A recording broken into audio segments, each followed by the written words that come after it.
White blood cell part 2। WBC के basic के बारे में हम लोगों ने पहले से ही बात कर रखी है। इस सेक्शन में हम लोग WBC का रोल, वो कौन कौन सी कंडीशन में बढ़ जाते हैं या फिर कौन कौन सी कंडीशन में कम हो जाते हैं, इसके साथ साथ WBC के फॉर्मेशन के लिए कौन कौन से फैक्टर ज़रूरी होते हैं, इन सारी चीज़ों के बारे में विस्तार पूर्वक बात करेंगे। सबसे पहले न्यूट्रोफिल की बात करते हैं। न्यूट्रोफिल एक ग्रेन्युलोसाइट WBC हैं। ये हमारे बॉडी में लगभग 3000 से लेकर 6000 प्रति कूलम ऑफ ब्लड देखने को मिलता है। यदि किसी व्यक्ति में न्यूट्रोफिल का प्रमाण 6000 से ज़्यादा देखने को मिलता है, वैसे व्यक्ति को इन्फेक्शन होने की संभावना है। यदि किसी व्यक्ति को इन्फेक्शन होता है या फिर कोई व्यक्ति ट्रॉमा की वजह से इंजर्ड होता है, वैसे व्यक्ति को न्यूट्रोफिल सबसे पहले वायरस या फिर बैक्टीरिया के खिलाफ फाइट करके हमारे बॉडी को बचाने का काम करता है। इसीलिए हम न्यूट्रोफिल को फर्स्ट लाइन डिफेंसर कहते हैं। Neutrophil acute infection, acute haemorrhage और मेटाबॉलिक डिसऑर्डर जैसी कंडीशन में ज़्यादा देखने को मिलते हैं। इसके साथ साथ यदि कोई व्यक्ति प्रोटीन का इंजेक्शन ले रहा है या फिर कोई व्यक्ति वैक्सीन ले रहा है, वैसे व्यक्ति में भी न्यूट्रोफिल का प्रमाण ज़्यादा देखने को मिलेगा। यदि किसी व्यक्ति में न्यूट्रोफिल का प्रमाण 3000 से कम देखने को मिलता है, वैसे व्यक्ति को बोन मैरो से रिलेटेड डिजीज़ होने की संभावना है। बोन मैरो सारे ब्लड सेल बनाने का काम करता है। यदि वहाँ पर ही प्रॉब्लम रही तो सारे ब्लड सेल का प्रोडक्शन बंद हो जाएगा। इसी वजह से न्यूट्रोफिल का प्रमाण कम हो जाता है। इसके अलावा टीबी, टाइफॉइड और ऑटो इम्यून डिजीज़ जैसी कंडीशन में भी न्यूट्रोफिल का प्रमाण कम देखने को मिलता है। अब हम लोग इसिनोफिल की बात करेंगे। इसिनोफिल एक ग्रेन्युलोसाइट प्रकार का WBC है। इसकी नॉर्मल मात्रा 150 से लेकर 450 प्रति कूलम ऑफ ब्लड देखने को मिलती है। यदि किसी व्यक्ति में इसिनोफिल का प्रमाण 450 से ज़्यादा मिलता है, वैसे व्यक्ति को एलर्जी होने की संभावना है। इसिनोफिल पर्टिकुलरली एलर्जेंट और पैरासाइट के खिलाफ फाइट करके हमारे बॉडी को बचाने का काम करता है। इसीलिए ये allergy, blood parasitism, intestinal parasitism और स्कारलेट फीवर जैसी कंडीशन में बढ़ जाते हैं। यदि किसी व्यक्ति में इसिनोफिल का प्रमाण 150 से कम देखने को मिलता है, तो वैसे व्यक्ति में कुशिंग सिंड्रोम जैसी कंडीशन हो सकती है। कुशिंग सिंड्रोम के और भी कई सारे सिम्टम्स हैं, लेकिन इस कंडीशन में इसिनोफिल का प्रमाण कम देखने को मिलता है। बैक्टीरियल इन्फेक्शन, क्योंकि इसिनोफिल पर्टिकुलरली एलर्जेंट और पैरासाइट के खिलाफ ही फाइट करते हैं, तो बैक्टीरियल इन्फेक्शन में इन WBC की आवश्यकता नहीं है। इसीलिए इनके काउंट बैक्टीरियल इन्फेक्शन जैसी कंडीशन में कम हो जाते हैं। यदि कोई व्यक्ति स्ट्रेस लेता है तो भी उन लोगों में इसिनोफिल का प्रमाण कम देखने को मिलेगा। यदि कोई व्यक्ति स्टीरॉयड या फिर एपिनेफ्रिन के इंजेक्शन लेते हैं, उन व्यक्ति में भी इसिनोफिल का प्रमाण कम देखने को मिलेगा। बेज़ोफिल, बेज़ोफिल एक ग्रेन्युलोसाइट प्रकार का WBC है। ये हमारे बॉडी में लगभग 0 से लेकर 100 प्रति कूलम ऑफ ब्लड देखने को मिलता है। बेज़ोफिल का काम हीलिंग करने का होता है। इन्फेक्शन और ट्रॉमा की वजह से कई सारे बॉडी पार्ट डैमेज होते हैं। उन डैमेज हुए बॉडी पार्ट को रिपेयर करने का काम बेज़ोफिल का होता है। इसीलिए ये स्मॉल पॉक्स, चिकन पॉक्स और पॉलीसीमिया वेरा जैसी कंडीशन में ज़्यादा देखने को मिलते हैं। यदि किसी व्यक्ति को स्किन डिसऑर्डर है तो वैसे व्यक्ति में बेज़ोफिल का प्रमाण कम देखने को मिलता है। इसके अलावा यदि कोई व्यक्ति स्ट्रेस ले रहा है, वैसे व्यक्ति में भी बेज़ोफिल का प्रमाण कम देखने को मिलता है। यदि कोई व्यक्ति कीमोथेरेपी या फिर रेडियोथेरेपी ले रहा है, वैसे व्यक्ति में भी बेज़ोफिल का प्रमाण कम देखने को मिलता है। मोनोसाइट एक ए ग्रेन्युलोसाइट प्रकार का WBC है। इसकी नॉर्मल वैल्यू 250 से लेकर 600 प्रति कूलम ऑफ ब्लड देखने को मिलती है। ये न्यूट्रोफिल के साथ फर्स्ट लाइन डिफेंसर है। न्यूट्रोफिल एक्यूट इन्फेक्शन में काम करता है, जबकि मोनोसाइट क्रोनिक इन्फेक्शन में काम करता है। इसीलिए इसका प्रमाण टीबी, सिफिलिस, मलेरिया और काला आजार जैसी कंडीशन में बढ़ जाता है। इसके अलावा यदि कोई व्यक्ति प्रेडनिसोलोन का इंजेक्शन ले रहा है या फिर इम्यूनोसप्रेसेंट्स जैसी दवाइयाँ ले रहा है, वैसे व्यक्ति में मोनोसाइट का प्रमाण मर्यादा से कम देखने को मिलेगा। लिम्फोसाइट एक ए ग्रेन्युलोसाइट प्रकार का WBC है। ये हमारे बॉडी में 1500 से लेकर 2000 प्रति कूलम ऑफ ब्लड देखने को मिलते हैं। लिम्फोसाइट पर्टिकुलरली एंटीबॉडी बनाने का काम करता है, इसीलिए ये क्रॉनिक इन्फेक्शियस कंडीशन में ज़्यादा देखने को मिलते हैं, जैसे कि diphtheria, infectious hepatitis, mumps, rickets, malnutrition, syphilis, thyrotoxicosis और टीबी। ये सारी कंडीशन में लिम्फोसाइट का प्रमाण ज़्यादा देखने को मिलता है, जबकि एड्स जैसी कंडीशन में लिम्फोसाइट का प्रमाण कम हो जाता है। इसके अलावा यदि कोई व्यक्ति स्टीरॉयड ले रहा है या फिर रेडियोथेरेपी ले रहा है, वैसे व्यक्ति में भी लिम्फोसाइट का प्रमाण कम देखने को मिलेगा।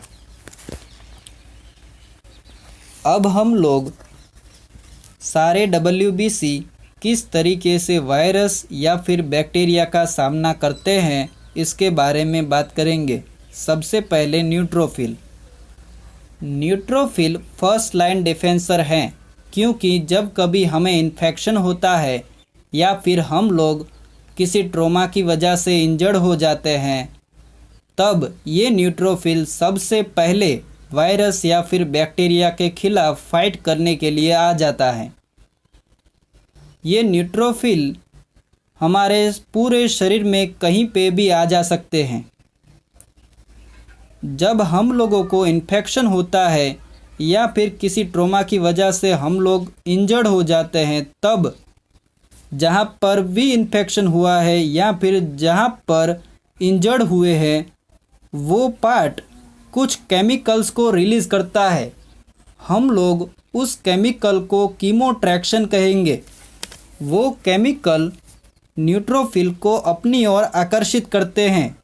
उसी केमिकल की वजह से न्यूट्रोफिल को पता चलता है कि किसी पर्टिकुलर टाइप की जगह पर या तो इन्फेक्शन हुआ है या फिर ट्रॉमा की वजह से वो पार्ट इंजर्ड हुआ है। ये केमिकल सिग्नल मिलते ही न्यूट्रोफिल भी अपने अंदर से कुछ स्पेसिफिक प्रकार के केमिकल्स रिलीज़ करता है। वो केमिकल और भी न्यूट्रोफिल को आकर्षित करते हैं और वो सारे न्यूट्रोफिल इन्फेक्टेड पार्ट की ओर चले जाते हैं। आपने मूवी या फिर किसी टीवी सीरियल में देखा ही होगा कि चोर या फिर आतंकवादी को पकड़ने के लिए पुलिस उन लोगों को चारों ओर से घेर लेती है। इसी तरह न्यूट्रोफिल भी इन्फेक्टेड एरिया को चारों ओर से घेर लेती है। कीमोट्रैक्शन न्यूट्रोफिल को उस एरिया के साथ चिपकने में मदद करता है। एक न्यूट्रोफिल लगभग 15 से लेकर 20 ऑर्गेनिज्म को पकड़ सकता है। इसके बाद ये न्यूट्रोफिल उन बैक्टीरिया या फिर वायरस को निगल जाते हैं, फिर लाइसोसोम के अंदर वो डिस्ट्रॉय हो जाते हैं। इस तरीके से न्यूट्रोफिल वायरस या फिर बैक्टीरिया को ख़त्म कर देता है। Pus formation. पस इज अ वाइटिश और yellow colour fluid form in infected area. कई बार होता है यूँ कि वायरस या फिर बैक्टीरिया के खिलाफ फाइट करते करते कभी कभी हमारे WBC भी डैमेज हो जाते हैं। वो WBC फिर उसी इन्फेक्टेड एरिया में इकट्ठे हो जाते हैं, हम उन्हें पस कहते हैं। इसिनोफिल। इसिनोफिल का मुख्य कार्य डिटॉक्सिफिकेशन और डिसइंटीग्रेशन होता है। ये स्पेशली एलर्जी और पैरासाइट के खिलाफ फाइट करके हमारे बॉडी को बचाने का काम करता है। इसिनोफिल अपने अंदर से कुछ साइटोटॉक्सिक सब्सटेंस को रिलीज करके हमारे बॉडी को बचाता है। वो substance eosinophilic peroxidase, major basic protein, eosinophilic cationic protein और इंटरल्यूकन 4 और इंटरल्यूकन 5 होते हैं। ये केमिकल्स उन बैक्टीरिया, वायरस या फिर एलर्जेंट को ख़त्म कर देते हैं। बेसोफिल। मैंने पहले ही बात की है कि बेसोफिल हीलिंग से रिलेटेड काम करता है। जब कभी हमें इन्फेक्शन होता है या फिर ट्रॉमा की वजह से हम लोग इंजर्ड होते हैं, तब कई बार हमारे बॉडी के पार्ट डैमेज हो जाते हैं।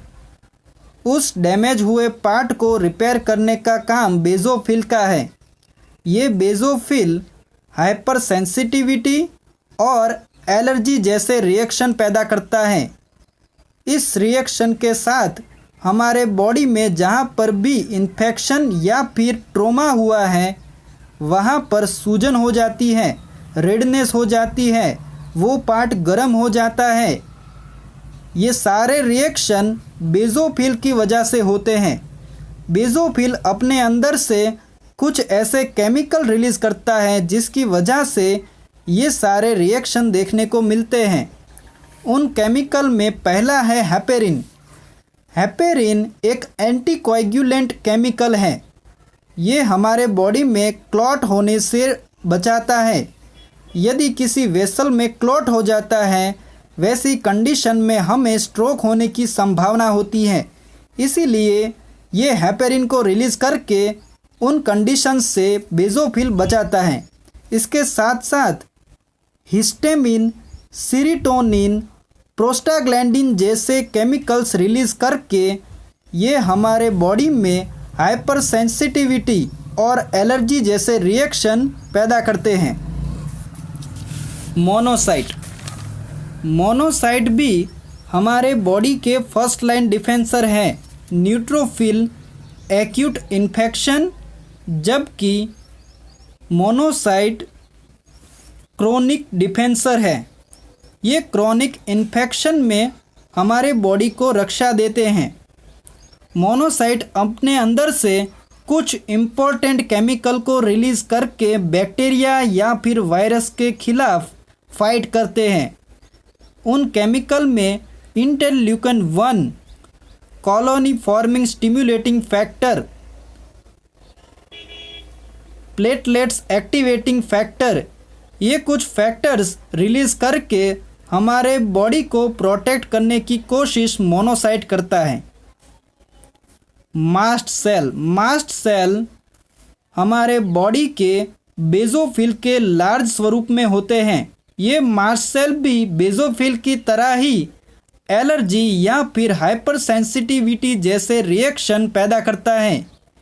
ये हमारे बॉडी में से प्रोस्टाग्लैंडिन, सीरोटोनिन, हिस्टामिन जैसे पदार्थ रिलीज़ करता है और एलर्जी और हाइपर सेंसिटिविटी जैसे रिएक्शन बनाता है। इसकी वजह से हीलिंग प्रोसेस फास्ट होती है। लिम्फोसाइट। लिम्फोसाइट एंटीबॉडी बनाने का काम करता है। इस सेक्शन में हम लोग लिम्फोसाइट किस तरीके से वर्क करता है उसके बारे में बात नहीं करेंगे, क्योंकि इसके बारे में हम लोगों ने पहले से ही सेक्शन बनाया हुआ है। यदि आप लोग लिम्फोसाइट के बारे में जानना चाहते हो तो उस सेक्शन में जाकर लिम्फोसाइट के बारे में जान सकते हो। Leucopoiesis. Leucopoiesis is the origin, development and maturation of WBC। Leucocyte किस तरीके से बनता है, किस तरीके से मैच्योर होता है, इस सारी प्रक्रिया को WBC का ल्यूकोपोइसिस कहते हैं।